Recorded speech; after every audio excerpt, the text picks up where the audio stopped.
नमस्कार। आज हम करते हैं कक्षा 8 विज्ञान विषय का 10वां लेसन है किशोर अवस्था, उसके प्रश्नोत्तर। देखिए, पहला प्रश्न है, शरीर में होने वाले परिवर्तनों के लिए उत्तरदायी अंतःस्रावी ग्रंथियों द्वारा स्रावित पदार्थ का क्या नाम है? तो वो पदार्थ है हार्मोन। दूसरा प्रश्न है, किशोर अवस्था को परिभाषित कीजिए। तो इसका आंसर है, जीवन काल की वह अवधि जब शरीर में से परिवर्तन होते हैं जिसके परिणाम स्वरूप जनन परिपक्वता आती है, किशोर अवस्था कहलाती है। किशोर अवस्था की अवस्था 11 वर्ष से शुरू होकर 18 या 19 वर्ष की आयु तक रहती है। तो किशोर अवस्था की आयु क्या है? 11 से 18 या 19 तक। तीसरा प्रश्न है, ऋतुस्राव क्या है, वर्णन कीजिए। तो इसका आंसर है, देखिए, स्त्रियों में यौनारंभ में, तो यौनारंभ कब होता है? 10 से 12 साल की उम्र में होता है। तो यौनारंभ में अंडाणु परिपक्व होने लगते हैं। अंडाशयों में एक अंडाणु परिपक्व होता है और यह लगभग 28 से 30 दिनों के अंतराल पर किसी एक अंडाशय द्वारा निकलता है या निर्मोषित होता है। इस अवधि में गर्भाशय की दीवार मोटी हो जाती है। जब अंडाणु निषेचित नहीं हो पाता, तब उस स्थिति में अंडाणु तथा गर्भाशय का ये मोटा स्तर है, वो उसकी रुधिर वाहिकाओं सहित निस्तारित हो जाता है या बाहर आ जाता है।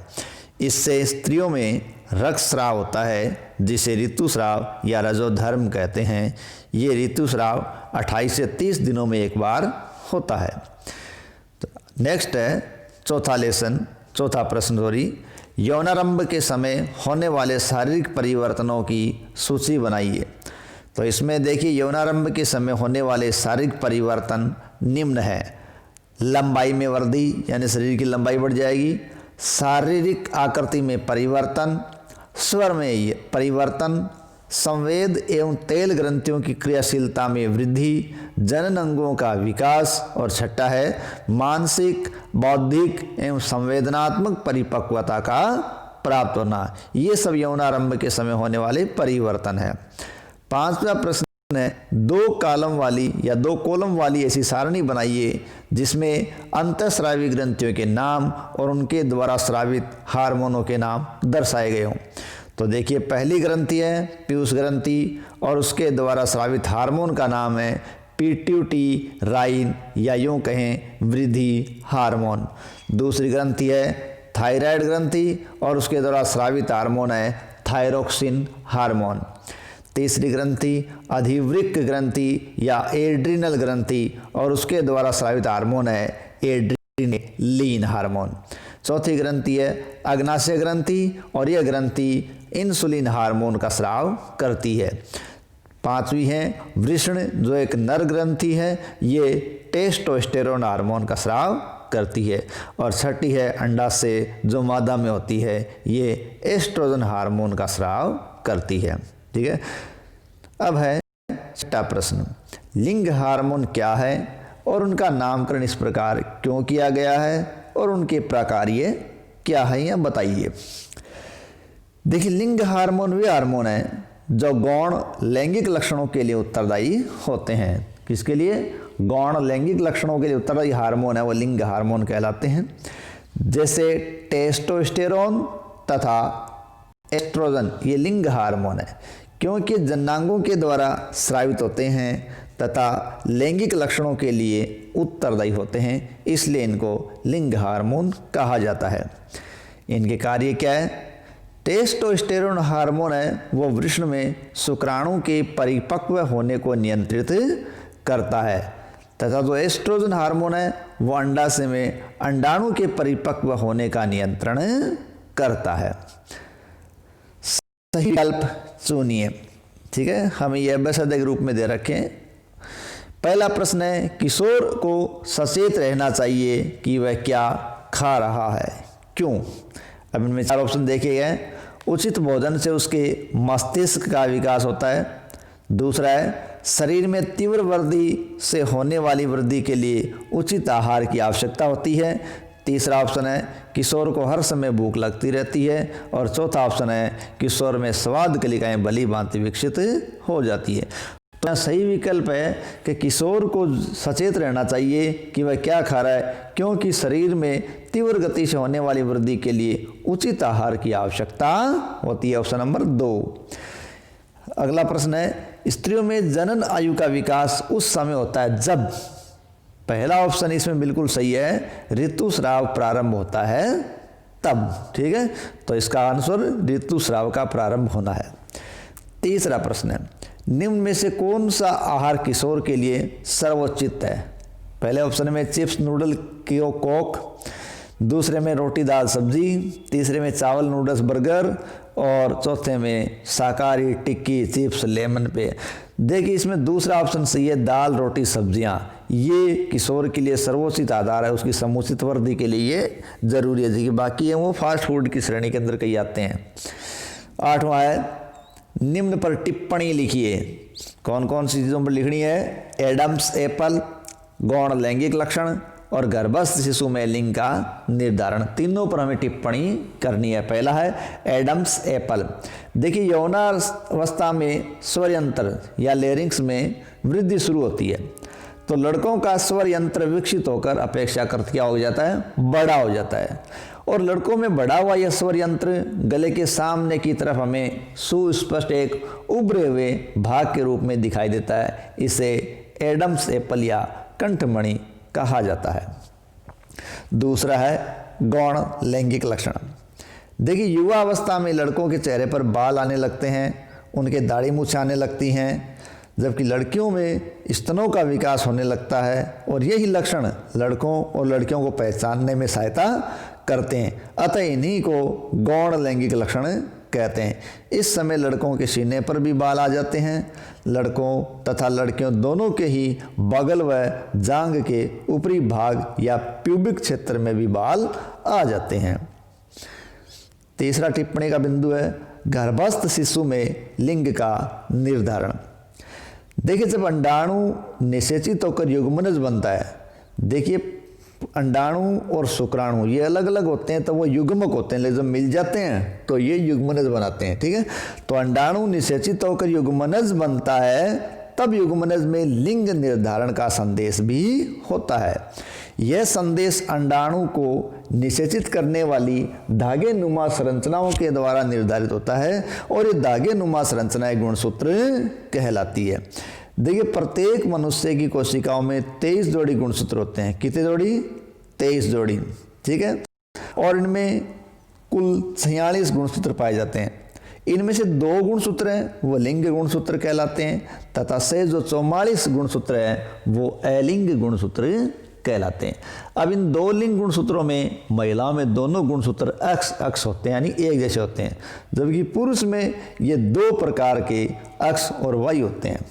अर्थात अनिषेचित अंडाणु यानी वो युग्मनज है, ये सॉरी वो तो वो युग्मक है, अर्थात अनिषेचित अंडाणु में सदैव अक्ष गुणसूत्र होगा, परंतु पुरुष के शुक्राणु में अक्ष और वाई 2 तरह के गुणसूत्र होंगे।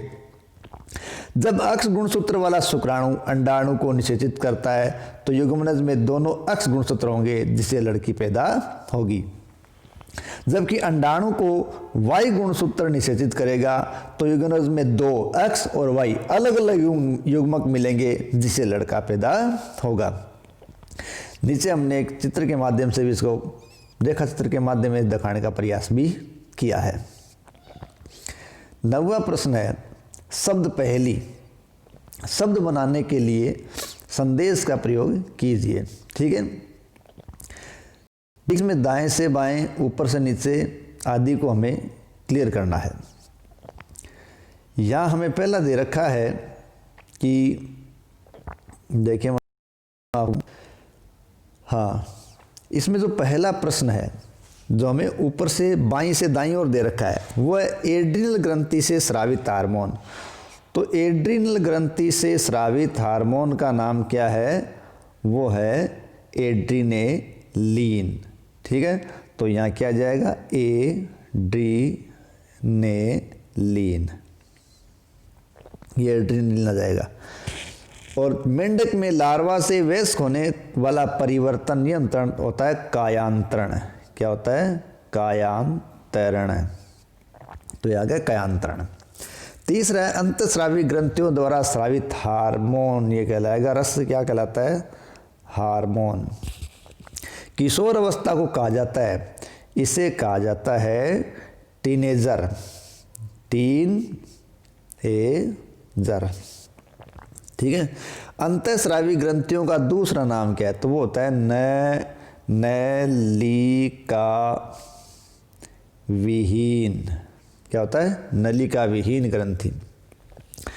स्वर पैदा करने वाला यंत्र, तो वो कहलाता है स्वर यंत्र। क्या कहलाएगा? स्वर यंत्र, ठीक है। और स्त्री हार्मोन कहलाता है, ये 3 नंबर पे, एस्ट्रोजन। एस्ट्रोजन। तो इस प्रकार ये भरा जाएगा, ठीक है। नेक्स्ट 10वां प्रश्न है, नीचे दी गई सारणी में आयु वृद्धि के अनुपात में लड़कों एवं लड़कियों की अनुपातिक लंबाई के आंकड़े दिखाए गए। लड़के एवं लड़कियों दोनों की आयु लंबाई और आयु को प्रदर्शित करते हुए ग्राफ कागज पर खींचिए और इससे आप क्या निष्कर्ष निकाल सकते हैं। देखिए, इससे क्या निष्कर्ष निकालते हैं वो सबका अलग अलग नज़रिया है, फिर भी मैं इस ग्राफ के बारे में आपको बता रहा हूँ। देखिए, यहाँ जो ग्राफ के अंदर यहाँ अपने को काली लाइन दे रखी है वो लड़कों को शो कर रही है, और जो लाल लाइन है वो लड़कियों को दर्शा रही है। तो यहाँ हम जब इसको 4 साल की उम्र तक देखें, ठीक है, यानी 4 साल की उम्र तक लड़के और लड़कियों की लंबाइयाँ बराबर होती है। तो पहला हम क्या लिख सकते हैं? ग्राफ से हमें पता चलता है कि लड़के और लड़कियों की लंबाइयाँ 4 साल की अवस्था तक लगभग बराबर होती है, ठीक है। लेकिन इस समय जब 4 साल पार करता है या 4 साल पर आ जाता है, ठीक है, 4 साल पर आने पर लड़कियों की लंबाइयाँ कम हो जाती है, ठीक है। कम होने का मतलब ये नहीं है कि वो कम हो रही है।